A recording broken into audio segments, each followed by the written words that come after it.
الحمد للہ رب العالمین والعاقبۃ للمتقین والصلاۃ والسلام علی ختم النبیین۔ سورۃ المؤمنون قرآن مجید کی صورت نمبر 23 ہے۔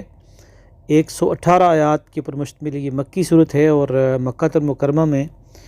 جو تیسرا دور تھا 6 سے 10 نبوی، اس میں 7 نبوی میں یہ نازل ہوئی ہے، اور سورۃ الفرقان کے ساتھ ہی یہ نازل ہوئی ہے۔ یہ وہ زمانہ تھا جب نبی اکرم صلی اللہ علیہ وسلم پر مجنون ہونے کا الزام بھی لگایا جا رہا تھا، اور تاریخی طور پر حضرت نوح علیہ السلام پہ بھی یہ الزام لگایا گیا تھا، اور اسی لیے یہاں اس صورت میں حضرت نوح علیہ السلام کا واقعہ بھی دہرایا گیا ہے۔ اس میں خاص طور پر اس کا جو سٹائل ہے، اس میں وہی جو قوموں کی تاریخ وہ بیان کی گئی ہے، مختلف قوموں کے واقعات اس میں بیان کیے گئے ہیں، جس میں سب سے پہلے حضرت نوح علیہ السلام کا ذکر کیا گیا ہے، اس کے بعد قوم عاد، قوم ثمود، حضرت لوط علیہ السلام، حضرت شعیب علیہ السلام کی قوم کا انجام بیان کیا گیا ہے، پھر حضرت موسیٰ علیہ السلام اور فرعون کی کشمکش اس کو بیان کیا گیا ہے۔ لیکن اس میں ساتھ ساتھ جو دوسرا سٹائل ہے اللہ تعالیٰ کی نشانیوں کا، وہ بھی موجود ہے، اور سورت کے شروع میں مومنین کی کچھ جامع ترین صفات بیان کی گئی ہیں۔ اس طرح سے اس صورت کا تعلق پچھلی صورت کے ساتھ بھی جڑ جاتا ہے۔ سورہ الحج کے آخر میں یہ بتایا گیا تھا کہ اہل ایمان کی ایک ذمہ داری یہ ہے کہ وہ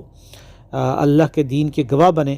تو اللہ کے دین کے گواہ بننے کے لیے جو صفات چاہیے وہ اس صورت کے شروع میں بیان کر دی گئی ہیں، کہ وہ ایسے مومن فلاح پا گئے جو اپنی نمازوں میں خشوع اختیار کرتے ہیں، جو لغو اور بیہودہ باتوں سے منہ موڑتے ہیں، جو پاکیزگی کے راستے کے اوپر چلتے ہیں۔ تو اس کا جو مرکزی مضمون ہے صورت کا، وہ دراصل یہ ہے کہ خالص عقیدہ توحید اور عقیدہ آخرت اور نبی اکرم صلی اللہ علیہ وسلم کی دعوت پر ایمان لا کر جو لوگ سچے مومن ہیں، وہی فلاح اور کامیابی پائیں گے، اور وہ جنت کے وارث بنیں گے، جبکہ جو اس کا انکار کرنے والے ہیں وہ ناکام و نامراد ہوں گے۔ اور اس میں قریش مکہ کو دعوت دی گئی ہے کہ وہ ان کی لیڈرشپ کو اور ان کو کہ انسانی تاریخ میں قوموں کی ہلاکت سے وہ سبق حاصل کریں، اور نبی اکرم صلی اللہ علیہ وسلم کو اس میں دعوت دی گئی ہے کہ وہ اپنی دعوت، اس میں ان کو یہ حکم دیا گیا ہے کہ وہ اپنی دعوت کا جو پیغام ہے اس کام کو جاری و ساری رکھیں۔ اب کچھ اس میں سے آیات مختصراً اس میں بیان کی جائیں گی۔ مثلاً ایک جو مضمون ہے وہ ہے نشانیوں والا، وَلَقَدْ خَلَقْنَا الْإِنسَانَ مِنْ سُلَالَةٍ مِّن طِينٍ ثُمَّ جَعَلْنَاهُ فِي نُطْفَةٍ فِي قَرَارٍ مَّكِينٍ ثُمَّ خَلَقْنَا النُّطْفَةَ عَلَقَةً فَخَلَقْنَا الْعَلَقَةَ مُضْغَةً فَخَلَقْنَا الْمُضْغَةَ عِظَامًا فَكَسَوْنَا الْعِظَامَ لَحْمًا ثُمَّ أَنشَأْنَاهُ خَلْقًا آخَرَ فَتَبَارَكَ اللَّهُ أَحْسَنُ الْخَالِقِينَ، کہ ہم نے انسان کو مٹی کے خلاصے سے بنایا، اور پھر اس کو ایک نطفے کی شکل میں ایک جگہ اس کو ٹھہرایا، یعنی رحم مادر میں، اور پھر ہم نے اس نطفے کو ایک علقہ بنایا، ایک لوتھڑا بنایا، اور فخلقنا العلقۃ مضغہ، اور اس علقہ کو، علقہ کہتے ہیں چمٹنے والی چیز، لٹکنے والی چیز، اور اس لٹکنے والی چیز کو پھر ہم نے مضغہ، ایک گوشت کا لوتھڑا بنایا، فخلقنا المضغۃ عظاما، اور پھر اس کے اوپر ہم نے، اس لوتھڑے کے اوپر ہم نے ہڈیاں چڑھائیں، اور پھر ان ہڈیوں پہ ہم نے گوشت چڑھایا، ثم انشأناہ خلقا آخر، پھر ہم نے اس کو ایک نئی مخلوق بنا کر کھڑا کر دیا۔ فتبارک اللہ احسن الخالقین، کیا ہی برکت والی وہ ذات ہے کہ جو بہترین تخلیق کرنے والا ہے۔ تو یہ انسان کے اندر کی وجود کی نشانیاں ہیں جو اس صورت میں مختلف انداز سے بیان کی گئی ہیں، لیکن زیادہ تر اس میں وہ قوموں کی تاریخ اس کو بیان کیا گیا ہے، اور خاص طور پر حضرت نوح علیہ السلام کی قوم سے اس کا ذکر، اس کا آغاز کیا گیا ہے، اور اس کے بعد پھر مختلف رسولوں کا ذکر کیا گیا ہے۔ ایک مضمون بڑا اہم ہے اس میں، آیت نمبر، اس کے درمیان میں آیت نمبر 54 اور 55 کے اندر، نہیں، آیت نمبر 52 اور 53 کے اندر ہے یہ مضمون، اور وہ آیات یہ ہیں 52 اور 53۔ وَإِنَّ هَذِهِ أُمَّتُكُمْ أُمَّةً وَاحِدَةً وَأَنَا رَبُّكُمْ فَاتَّقُونِ، اور تمہاری یہ امت ایک ہی امت ہے، یعنی سارے رسولوں کی، ان کا ایک ہی دین تھا، میں تمہارا رب ہوں اور میرا تقوی اختیار کرو۔ فَتَقَطَّعُوا أَمْرَهُمْ بَيْنَهُمْ زُبُرًا، تو انہوں نے اس اللہ کے امر کو، جو ایک ہی امر تھا کہ ایک خدا کی عبادت کرو، اس کو قطع کر دیا، کاٹ دیا، ٹکڑے ٹکڑے کر دیا۔ كُلُّ حِزْبٍ بِمَا لَدَيْهِمْ فَرِحُونَ، ہر گروہ کے پاس جو حصہ آیا وہ اسی کو لے کر خوش ہے۔ یہ فرقہ واریت اور جو ٹکڑے ہیں انسانیت کے اسی وجہ سے ہوئے کہ اصل پیغام تو ایک ہی تھا، لیکن ہر قوم نے، ہر نیشن نے اپنا اپنا وہ بنا لیا دین اور مذہب، اور اسی کو وہ لے کے تو خوش ہیں۔ اسی طرح مسلمانوں کے اندر بھی ہم دیکھتے ہیں کہ مختلف فرقے ہیں، جس کو جو بات ملی، کسی نے عشق مصطفیٰ کو لے لیا، کسی نے توحید کو لے لیا، کسی نے اہل بیت کو پکڑ لیا، تو جو پورا مکمل جامع دعوت اور پیغام تھی اس سے انہوں نے منہ موڑ لیا۔ سورت کے آخر میں ایک بہت ہی جاندار اور زبردست منظر بھی ہے اور کچھ دعائیں بھی ہیں جو ایک لحاظ سے سورت کا خلاصہ اس کے اندر آ گیا ہے۔ قیامت اور آخرت کا ایک منظر اس میں بیان کیا گیا ہے، اور یہ ہے آیت نمبر 98 سے آگے۔ تو اس میں اللہ تعالیٰ ارشاد فرماتے ہیں وَقُلْ رَبِّ أَعُوذُ بِكَ مِنْ ہَمَزَاتِ الشَّيَاطِينِ، کہ اے نبی صلی اللہ علیہ وسلم دعا کیجئے کہ میں شیطانوں کی وسوسہ اندازی سے آپ کی پناہ چاہتا ہوں۔ اس وقت ظاہر ہے کہ مخالفت ہو رہی تھی اور طرح طرح کے آپ کے اوپر الزامات لگائے جا رہے تھے، تو ان کی مخالفت سے میں پناہ مانگتا ہوں۔ وَأَعُوذُ بِكَ رَبِّ يَحْضُرُونَ، اور اس بات سے بھی پناہ مانگتا ہوں کہ وہ میرے پاس حاضر ہوں۔ تو یہ جو انسانی شیطان ہیں، جو انسان آگے بڑھ کر مخالفت کرتے ہیں، ان کے پیچھے سرپرستی کرنے والے جن شیطان ہوتے ہیں، تو ایک دوسرے کے ساتھ کمیونیکیٹ کرتے ہیں اور پھر مل کر یہ انبیاء اور رسولوں کے خلاف اور حق اور سچائی کے خلاف کھڑے ہو جاتے ہیں۔ اس کے بعد پھر قیامت کا ایک بہت ہی اس میں جامع اور دردناک منظر پیش کیا گیا ہے جو بہت طویل ہے، جو سورت کے آخر تک چلتا ہے، لیکن اس میں سے چند آیات اس سے اگلی پیش کی جا رہی ہیں۔ آیت نمبر 99 ہے حَتَّى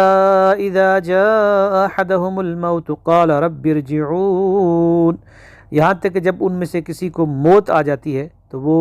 اس وقت وہ کہتا ہے کہ اے میرے رب مجھے ایک دفعہ پھر دنیا میں لوٹا دے۔ یہ اب موت کا منظر ہے، اس کو بیان کیا جا رہا ہے۔ لَعَلِّي أَعْمَلُ صَالِحًا فِي مَا تَرَكْتُ كَلَّا، تاکہ میں نیک عمل کروں جو کچھ میں پیچھے چھوڑ آیا ہوں، تو اس حوالے سے مال میں، اولاد میں نیک عمل کر لوں۔ کلا، ہرگز نہیں، انہا کلمۃ هو قائلها، یہ ایک صرف زبانی بات ہے جو کہتا ہے، اگر اس کو واپس پلٹایا جائے تو پھر بھی وہ ایسا نہیں کرے گا۔ وَمِن وَرَائِهِمْ بَرْزَخٌ إِلَى يَوْمِ يُبْعَثُونَ، اور اب موت کے بعد ان کے درمیان ایک آڑ ہے، بیریئر ہے، پردہ ہے برزخ کا، دوبارہ زندہ ہونے تک، یعنی اب وہ برزخ میں رہیں گے ایک طویل عرصے تک۔ فَإِذَا نُفِخَ فِي الصُّورِ فَلَا أَنْصَابَ بَيْنَهُمْ يَوْمَئِذٍ وَلَا يَتَسَاءَلُونَ، اور جب سور میں پھونک مار دی جائے گی تو اس دن حسب نسب نہیں پوچھے جائیں گے۔ تو انسان جو ہی مرتا ہے تو پہلی چیز یہ ہوتی ہے کہ اس کا نام اس سے چھن جاتا ہے۔ یہ نہیں کہا جاتا کہ فلاں صاحب ہیں، فلاں منسٹر صاحب ہیں، یہ فلاں بڑی شخصیت ہے، عالم ہے، اسکالر ہیں، بلکہ کہتے ہیں یہ مردہ ہے، یہ میت ہے، اس کا جنازہ پڑھا جائے۔ تو قیامت کے دن بھی یہی ہوگا کہ وہاں کوئی برادریاں اور خاندان اور عہدے اور یہ چیزیں، ان سے انسانوں کو نہیں پکارا جائے گا، یہ حسب نسب اور عہدے یہیں ختم ہو جائیں گے۔ اور اس دن جو ہے نا وہ اللہ تعالیٰ یہ بھی بتا رہے ہیں کہ وہاں کوئی بہت زیادہ اس طرح کی کوئی ان کو اہمیت نہیں دی جائے گی۔ فَمَن ثَقُلَتْ مَوَازِينُهُ فَأُولَئِكَ هُمُ الْمُفْلِحُونَ، تو جس کے نیک اعمال کا وزن زیادہ ہوگا تو وہ فلاح پانے والے ہیں۔ تو یہاں آپ دیکھیے کہ شروع میں جو پہلا لفظ تھا، وہ پہلا آیت یہ تھی قد افلح المؤمنون، مومن فلاح پا گئے، تو یہاں اسی سے پھر آخر میں وہی لفظ تو رہ جا رہا ہے، اور یہاں فلاح کے لیے یہ کہا گیا ہے کہ اعمال میں وزن ہونا چاہیے، اور وہ وزن والے اعمال شروع میں بیان کر دیے گئے ہیں اسی صورت کے۔ فرمایا وَمَنْ خَفَّتْ مَوَازِينُهُ فَأُولَئِكَ الَّذِينَ خَسِرُوا أَنفُسَهُمْ فِي جَهَنَّمَ خَالِدُونَ، اور جن کے اعمال کا وزن ہلکا ہوگا تو یہ وہ لوگ ہیں کہ جنہوں نے اپنی جانوں کو خسارے میں ڈال دیا اور وہ جہنم میں ہمیشہ رہیں گے۔ تَلْفَحُ وُجُوهَهُمُ النَّارُ وَهُمْ فِيهَا كَالِحُونَ، آگ ان کے چہروں کو چاٹ لے گی اور ان کی ہڈیاں نکل آئیں گی اور وہ بدشکل ہو جائیں گے، یعنی ڈھانچے سے بن کے رہ جائیں گے۔ أَلَمْ تَكُنْ آيَاتِي تُتْلَى عَلَيْكُمْ فَكُنْتُمْ بِهَا تُكَذِّبُونَ،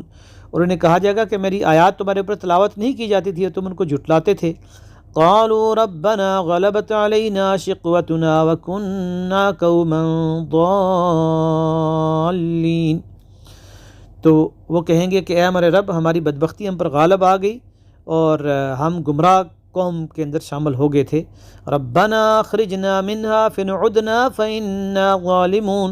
اے ہمارے رب ہمیں اس سے نکال لیجئے، اگر ہم یہ دوبارہ ایسی حرکت کریں تو ہم ظالم ہوں گے۔ قال اخسؤوا فیہا ولا تکلمون، کہا جائے گا پڑے رہو اس میں دھتکارے ہوئے، مجھ سے کلام تک نہ کرو۔ انہ کان فریق من عبادی یقولون، بے شک میرے بندوں میں سے ایک گروہ جو مومنوں کا گروہ تھا، جو جن کی صفات پہلے شروع میں بیان ہوئی ہیں، وہ یہ کہا کرتے تھے دنیا میں، ربنا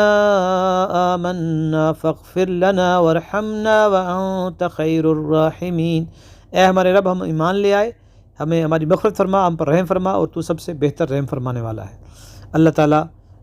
سے دعا ہے کہ وہ ہماری مغفرت کرے، ہمیں اپنے رحم سے ڈھانپ لے، کیونکہ وہ بہترین رحم فرمانے والا ہے۔ وآخر دعوانا الحمد للہ رب العالمین۔